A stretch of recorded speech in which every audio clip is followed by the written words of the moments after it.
Hello every one. ഇന്ന് sweet potato വെച്ചിട്ട് ഒരു സ്റ്റർ ഫ്രൈ ഉണ്ടാക്കുകയാണ്. അപ്പോൾ അതാ സ്വീറ്റ് പൊട്ടാറ്റോ ഇതുപോലെ അങ്ങോട്ട് കട്ട് ചെയ്ത് ഞാൻ കുക്കറിൽ ഒരു വിസിൽ വേവിക്കാനായിട്ട് വെക്കുകയാണ്. അപ്പോൾ ഇതാ കുക്കറിൽ വെച്ച് ഒരു വിസിൽ കഴിഞ്ഞ് പ്രഷറും പോയ ശേഷം നോക്കുമ്പോൾ നന്നായിട്ട് വെന്ത് വന്നിട്ടുണ്ട്. ഇനി നമുക്ക് ഇതിൻ്റെ തോലൊക്കെ മാറ്റി അതിനെ കട്ട് ചെയ്ത് മാറ്റി വയ്ക്കാം. എണ്ണ ചൂടാക്കിയ ശേഷം അതിലേക്ക് ജീരകം, കടുക്, പിന്നെ സവാള, വെളുത്തുള്ളി, പച്ചമുളക് നന്നായിട്ട് അങ്ങോട്ട് വഴറ്റി കൊടുക്കാം. വഴന്ന് വരുമ്പോൾ ഞാൻ ചില്ലി ഫ്ലേക്സും ചില്ലി പൗഡറും ആഡ് ചെയ്തിട്ടുണ്ട്.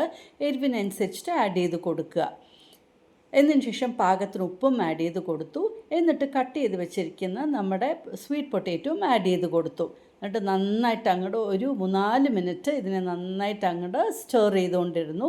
അങ്ങനെ അടിപൊളിയായിട്ടൊരു sweet potato stir fry ready ആയിട്ടുണ്ട്.